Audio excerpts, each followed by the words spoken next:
Sunday, September 15th, 1963. A bomb explodes in a church in Birmingham, Alabama. 4 little girls are killed.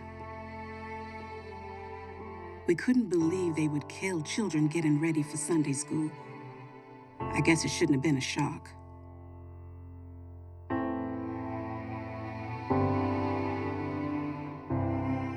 The bomb was planted by the Ku Klux Klan.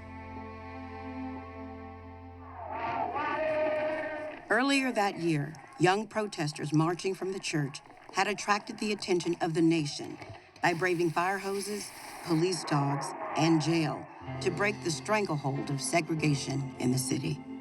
Now, 4 are dead. The Ku Klux Klan could do anything they want to you. And to know that could happen to you, I was kind of scared. And I think I was kind of angry too. Activists who helped organize the young protesters are devastated. To honor the 4 girls and transform Alabama, they urged Dr. Martin Luther King Jr. to start a voting rights campaign in the state. 90 miles away in Selma, high school students are already taking a stand.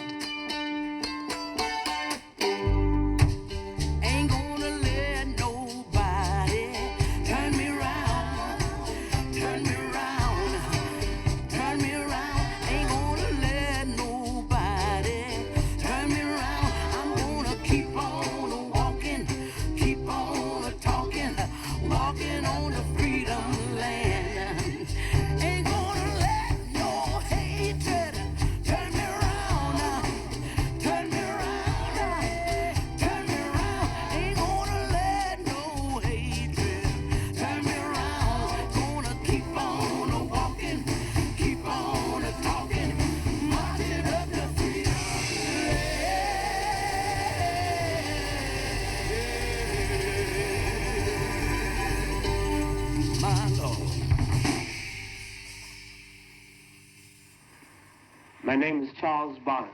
I am 17 years old. I'm a student leader for the Student Nonviolent Coordinating Committee. On September 16, 1963, we had demonstrations here in Selma. Student activists target a local drugstore. Inside, a whites-only lunch counter. And there were 4 students that gone to Carter's drugstore and asked for service, and the owner asked them to leave. One young lady was struck with an electric cowbell by the county sheriff. I was struck on the head by the owner. Had 7 stitches applied to my head.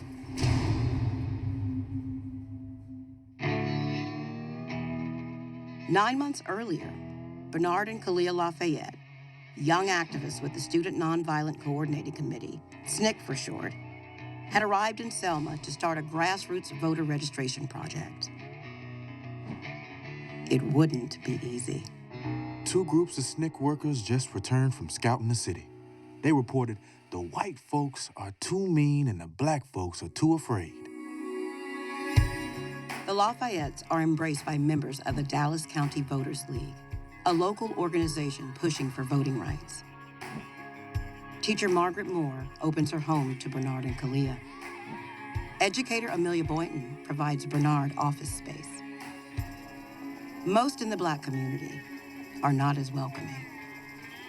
They didn't support him at all. He was like an outsider. Lafayette turns to Selma's youth. They were enthusiastic, ready to go. And what I was basically doing was developing student leaders. They took the leadership. I was just giving them advice and giving them support. If this was going to take place, the youth in Selma had to do it. Adults worried about their jobs and intimidation. And we as kids, we had no jobs to worry about. Charles Bonner and a few classmates are the first to sign up. One of my friends asked, "What do we need to do?" Bernard said, "We just need you to go to Hudson High and tell your classmates we'd like to meet with them at the Tabernacle Baptist Church basement."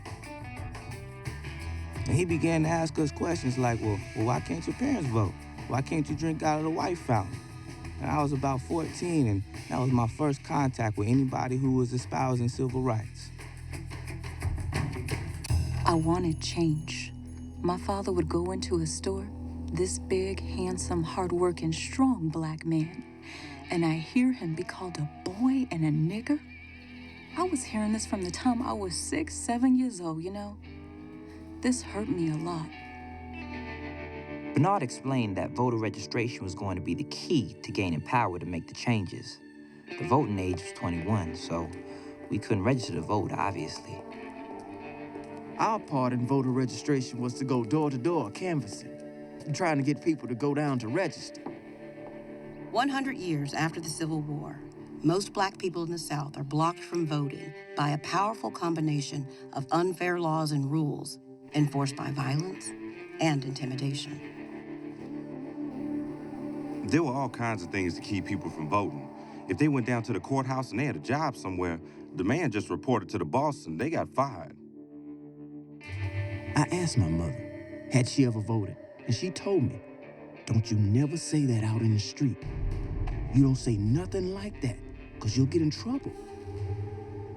In the early 60s, 15,000 black adults live in Selma, the largest city in Dallas County. Only 130 are registered to vote. None are registered in nearby Wilcox and Lowndes counties. I thought our adults were really cowards. I didn't understand until the brutality started to take place that they had a fear of losing not only their jobs, but their lives. Jim Clark is the sheriff of Dallas County. I'm a segregationist, and I say this, if my ancestors had not been segregationists, I might be a mulatto, and I'm proud to be a white man. Clark commands not only his Dallas County officers, but also a posse of white citizens he's deputized.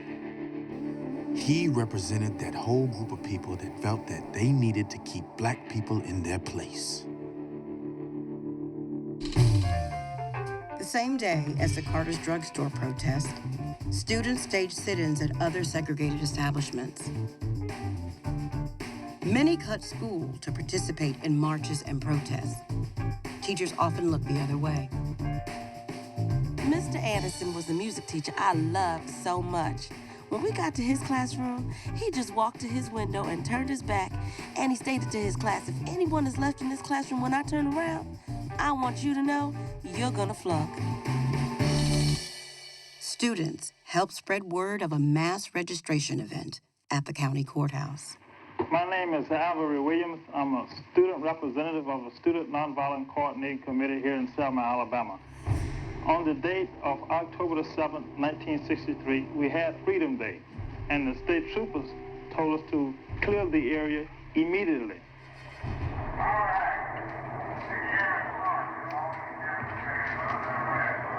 Chico fell to the ground, and I fell over it.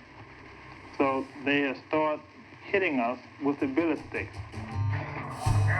In the span of 3 weeks, 250 young people are arrested. I don't know what I was arrested for. I was marching. I was protesting. Well, the first night I spent in jail, well, that was to put the fear in us. And you can imagine how jail was.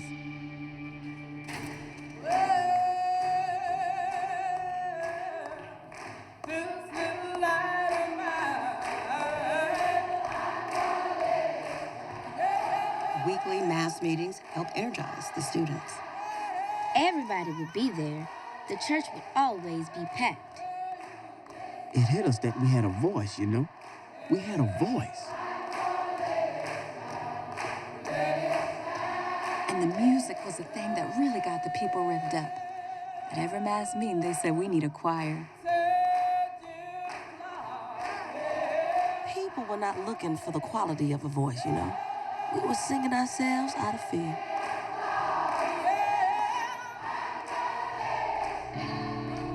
But intimidation and arrests eventually take their toll on the protesters. The signing of a new federal law on July 2nd, 1964, that prohibits segregation in public places, however, gives them hope.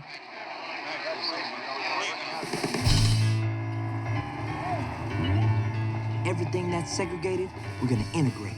We're gonna go to lunch counters. We're gonna go to Carter's again. We're gonna go to libraries.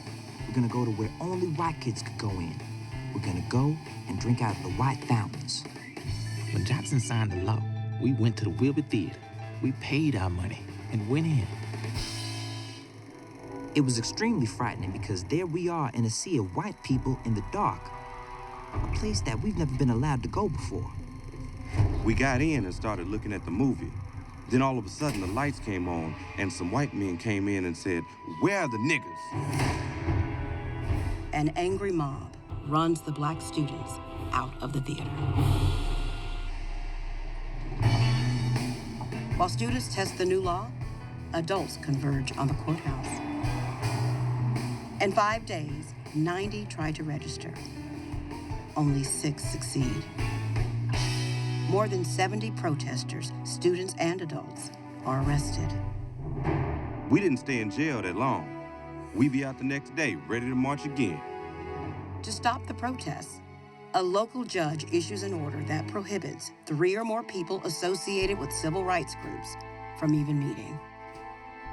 Public protests grind to a halt.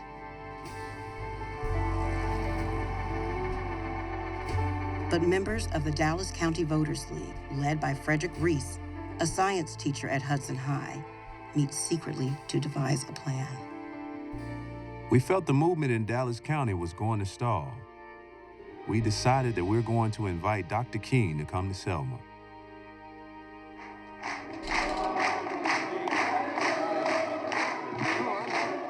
The church is packed. He came from the back of the church. Everybody stood up and started singing. Today marks the beginning of a determined, organized, mobilized campaign.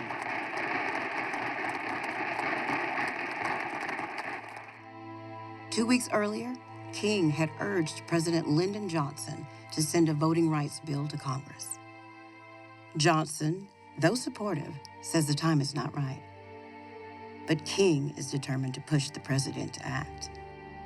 Once more, we will dramatize this whole situation and seek to arouse the conscience of the federal government by marching by the thousands on places of registration all over this state. If it is necessary, we are willing and must be willing to go to jail by the thousands in Alabama to get the right to vote. When Dr. King spoke and said it was time to move, me and some of my classmates and some of my young friends were saying, you know, all right, we were ready. Students spread the word of a new mass registration event. 400 answer the call. Sheriff Clark orders protesters to an alley. No one is allowed inside the courthouse. Undeterred, protesters return the next day. This time, they refuse Sheriff Clark's order to move to the alley. 67 are arrested, including movement leader Amelia Boynton. It is a tragedy when a man becomes so depraved and so sick that he will grab a woman and push and shove as if he were dealing with some wayward dog. Soon after Mrs. Boynton is arrested, Frederick Reese calls his colleagues together. I asked them, how can you teach citizenship? Telling boys and girls to be good citizens and you're not registered. And you're not making any attempt to register. We were their teachers, and our students were out there sacrificing. So we thought that we should be out there too. 105 teachers gathered and marched to the courthouse. We got ourselves prepared to go to jail. We got our toothbrushes, toothpaste, stuff like that, because we just knew they were gonna arrest us. You can't make a plaything out of this courthouse now, this person. This courthouse is a serious place of business. You seem to think you're taking it for just to be Disneyland or something on parade. And you came down to make a mockery out of this courthouse, so we're not going to have it.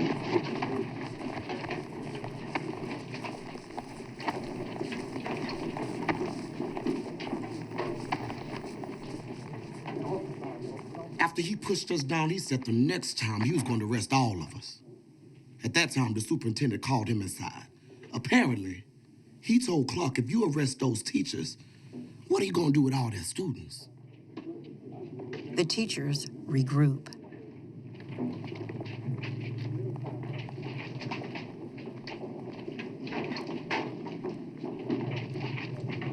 You have 10 seconds to get off the step. Time's up. Now move. Move.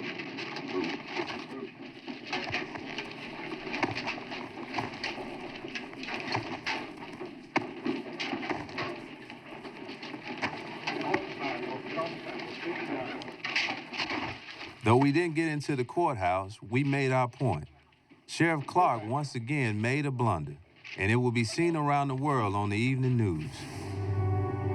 I was across the street while they were in line, and we as students were watching them, and proud, very proud.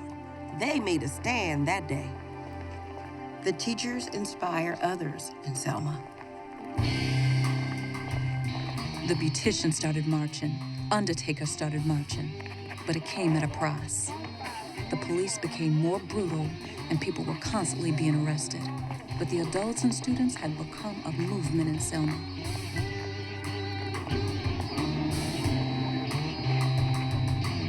Protests happen almost daily.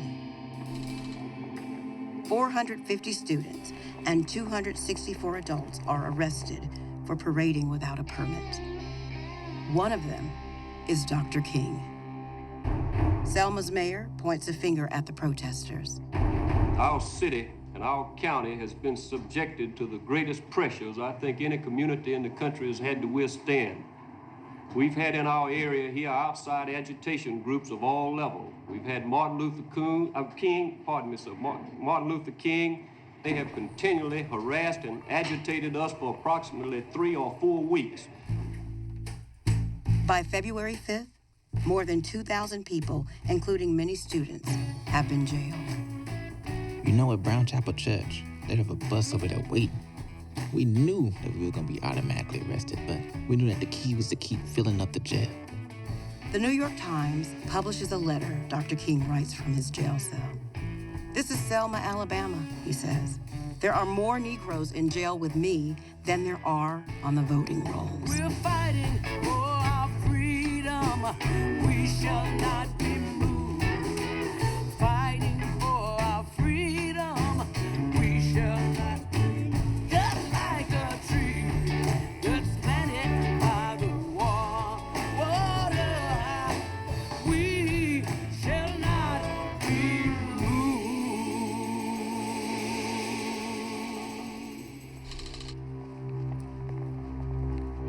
A crowd of 160, most of them students, assembles at the courthouse. Instead of busing them to jail, Sheriff Clark and his posse forced the students to march out of town. They had us in lines running. They were making us go. The only thing that was missing from us that day were the slave chains. I, along with the others, were throwing up. We couldn't breathe. 2 days later, it is Sheriff Clark who is hospitalized with exhaustion. The niggers are giving me a heart attack, he says. So we went to the courthouse, got on our knees, and prayed to God that he heals Jim Clark. And he got well quick and came back. Same old Jim Clark. Big belly, the gun, and the billy club. I can't enforce the law of the right, my friend. This is a national problem. You can't keep anyone in the United States from voting without hurting the rights of all other citizens. Democracy's built on this. This is why every man has the right to vote, regardless. And this is our reason for being here. We're not blinding me with that light. We're not move back. Well, no, you can shut up. You don't keep that man out.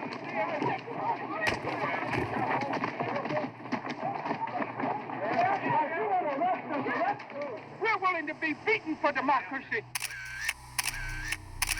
By the middle of February, nearly 3,400 demonstrators, students and adults, have been arrested in Selma since the start of the year.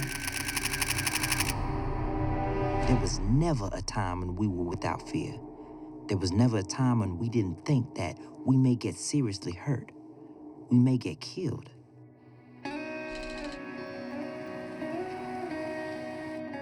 In nearby Marion, Alabama, about 450 people meet at Zion's Chapel Methodist Church to protest the arrest of James Orange, a student organizer. One of them is Jimmy Lee Jackson, a 26-year-old church deacon who has tried to register to vote 5 times. He was very peaceful and quiet. He would bring his grandfather to church every Sunday. Local police and state troopers are out in force. As protesters leave the church, they're attacked. State troopers shouting and jabbing and swinging their nightsticks. The Negroes began screaming and falling back around the entrance to the church. The New York Times. Jackson and members of his family flee into Mac's Cafe, followed by troopers. Jackson is shot twice in the stomach while defending his mother. He's transported to a local hospital. Walter Dobine is there when Jackson arrives. He was crying out in pain and crying out for help. And the nurses at the nurses' station, there was a couple of them that were real vocal. They were saying, "I will not touch that nigga. He will lay up there and die." After several hours, Jackson is taken to Good Samaritan Hospital, 30 miles away in Selma. 8 days later, he passes.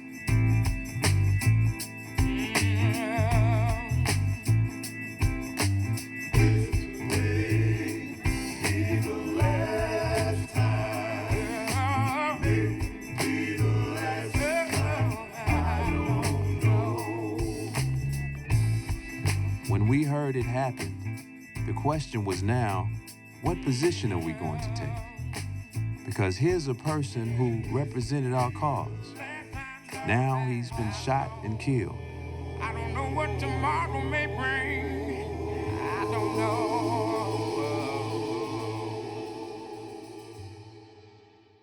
Aides pressed Dr. King to call for a symbolic march from Selma to Montgomery. James Bevel asked me, "Well, Charles, what do you think about a march to Montgomery?" Here I am, just turned 17, and he's asking me what I think. And I told him I thought it was a good idea. Alabama Governor George Wallace thinks otherwise. 2 years earlier, Wallace had tried to block the integration of the University of Alabama.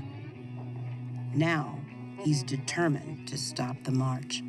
The government must proceed in an orderly manner, and lawful and law-abiding citizens must transact their business with the government in such a manner. There will be no march between Selma, Alabama, and Montgomery.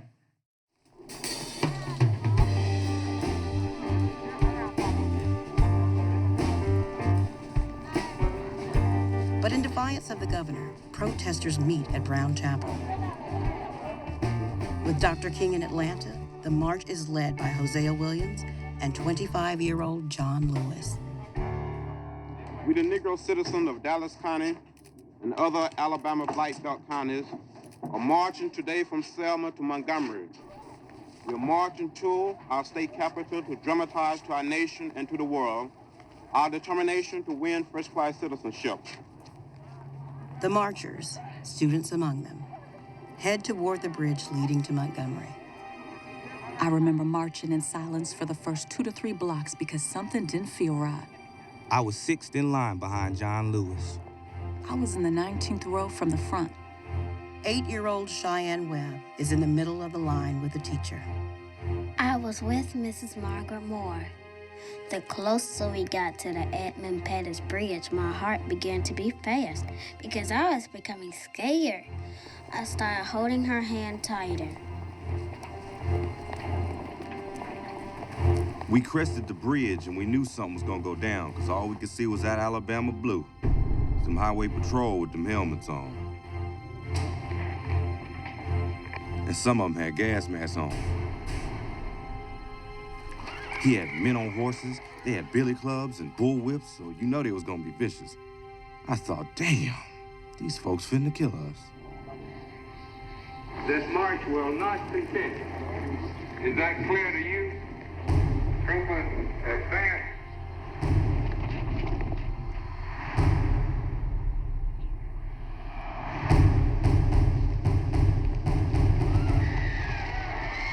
People start falling like dominoes and then running. They came in from both sides and beating people. It was horrible. I heard John's head crack. I remember the sound of that when one of the state troopers hit him across the head. Tear gases start popping like bombs. It burns your skin and it makes your eyes water. And it makes you almost implode inside. You can't breathe. It's really bad. You think you're gonna die. Miss Boynton was knocked down and knocked unconscious and on the ground. I remember being called nigger twice. I remember being hit twice. I remember biting this hand that was on me. That's when I was able to start running. I didn't know where to go. Then I saw a horse. The last thing I remember is the sound of me hitting the pavement. Protesters rushed back to Brown Chapel. Clark's posse in pursuit. There were people all over the place. And then there's the police on horseback, riding with billy clubs. And you could hear the licks, like they were playing polo. We went into the church. John Lewis's head was split open. He tried to talk and he collapsed. They had to rush him out to the hospital. Close to 100 marchers are wounded.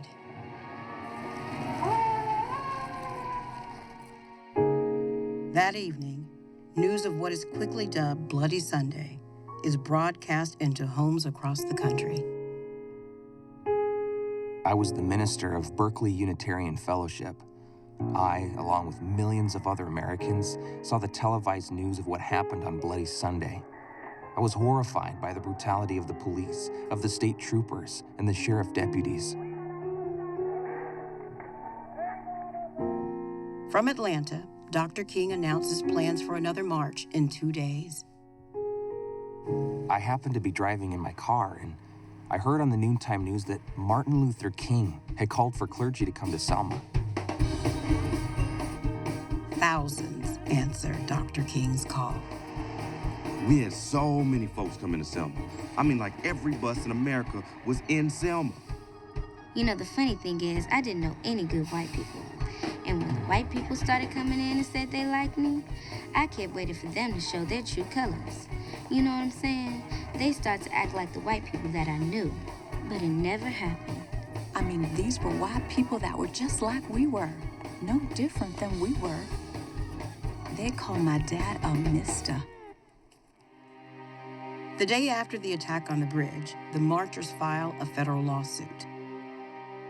They ask the court to rule immediately that they have a constitutional right to march from Selma to Montgomery to protest the denial of their right to vote.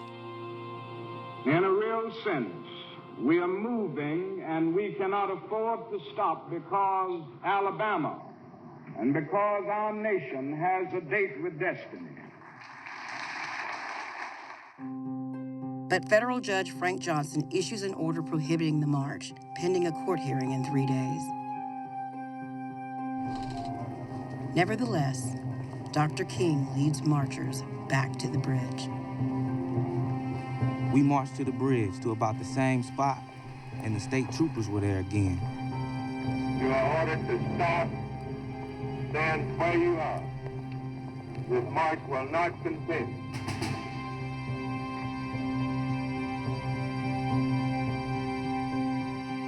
Dr. King calls for a prayer, then turns the march around back into Selma. This doesn't mean that I disrespect the federal courts. No, doesn't mean that I disrespect Judge Johnson, but I felt that we had to do it.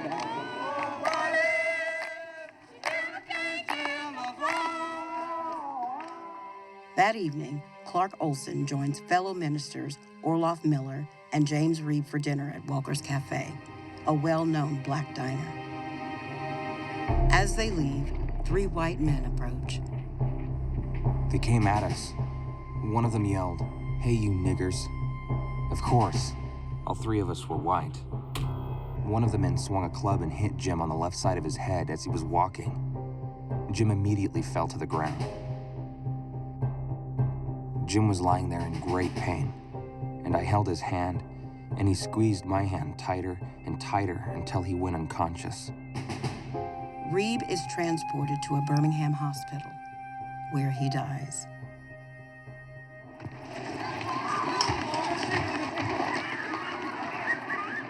With tensions high, Selma Public Safety Director Wilson Baker tries to barricade protesters in the neighborhood near Brown Chapel.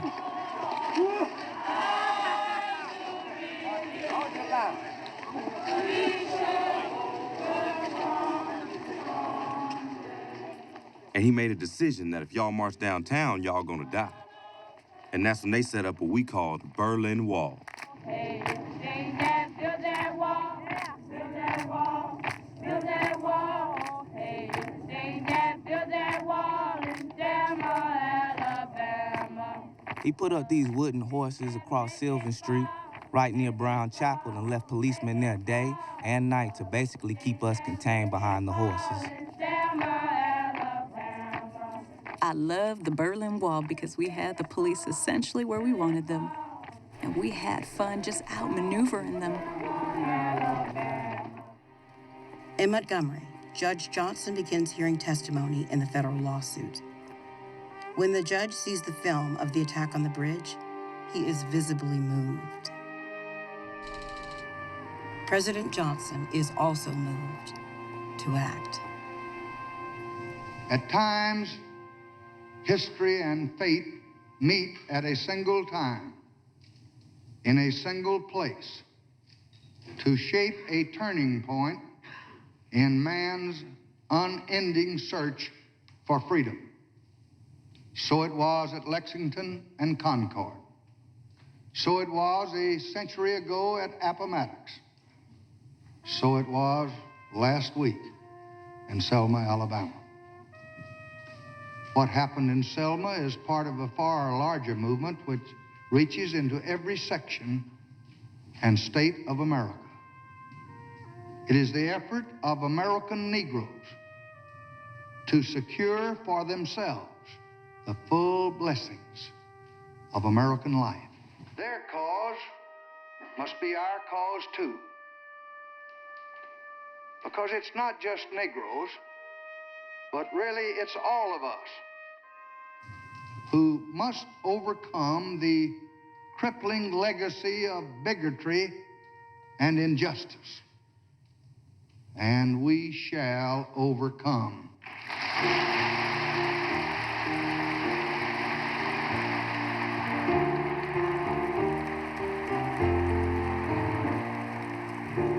Johnson announces that he's sending a voting rights bill to Congress. I cried like a baby when I heard him say, "We shall overcome." And what he had done, he basically took the words of our movement and put them into a speech from the White House. We knew that something powerful was coming and was about to happen. 2 days after the president's speech, Judge Frank Johnson issues his ruling. Judge Johnson has just ruled that we have a legal and constitutional right to march from Selma to Montgomery. Brown Chapel, the site of mass protests, is the official launching point for the March to Montgomery. Many of the students who helped start the voting rights campaign are there. We were kids who had grown up in the cotton fields and had just gone out and started demonstrating. We didn't know that we would attract so much attention. Ain't gonna let nobody turn me around, turn me around. As the marchers pass over the Edmund Pettus Bridge, they again encounter troops.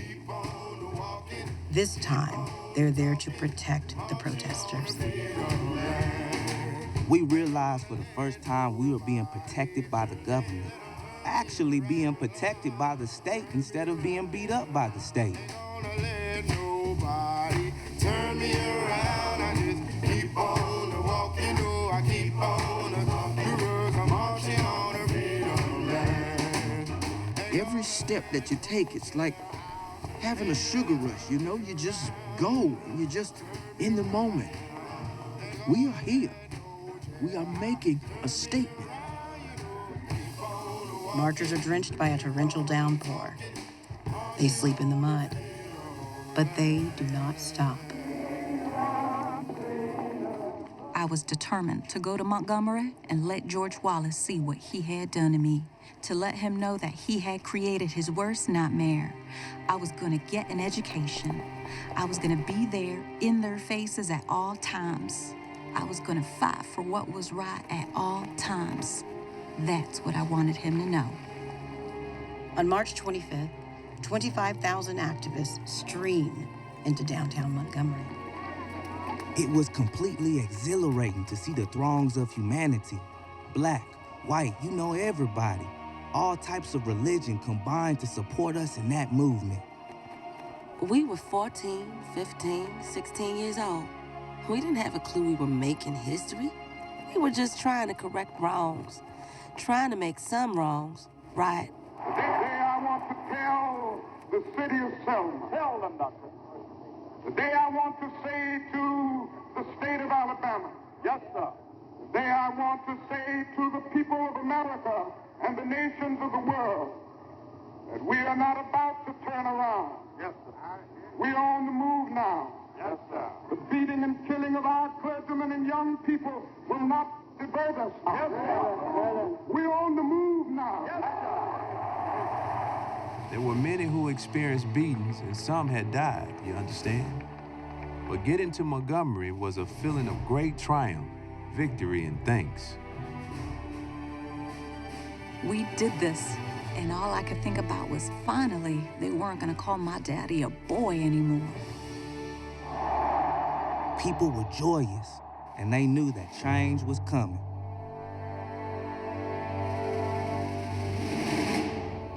Four and a half months after the marchers reached Montgomery, President Johnson signs the Voting Rights Act of 1965, outlawing discriminatory voting practices.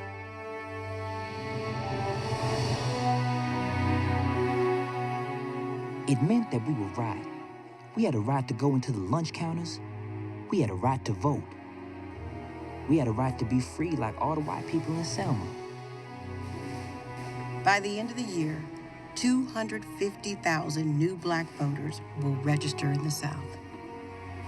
We did it. We helped get the right to vote. Still, there's so much more to be done.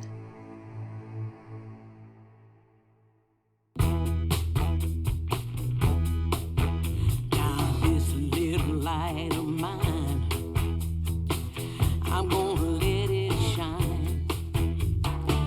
All in my home, I'm gonna let it shine, shine now. Now this little light of mine,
shine, when it shines up, freedom shines.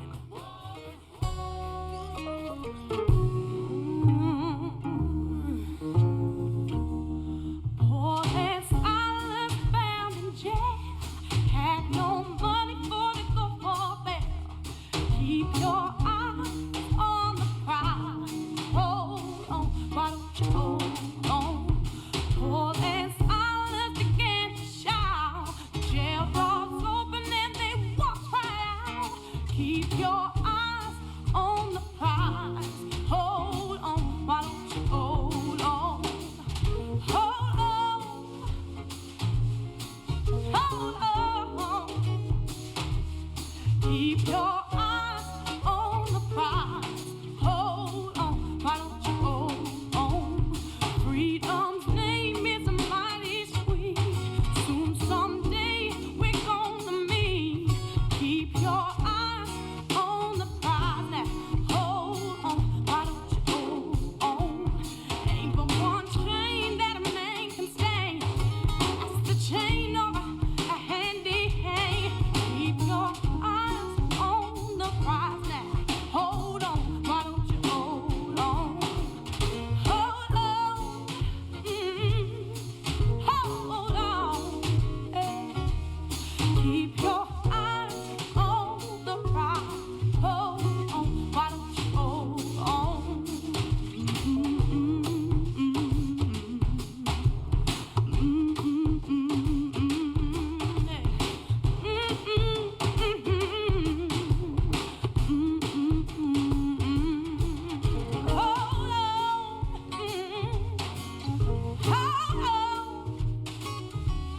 Keep your eyes on the prize now. Hold on, hold on, hold on, hold on. Keep your eyes on the prize now. Hold on. Keep your eyes on the prize. Hold on. Keep your eyes on the prize.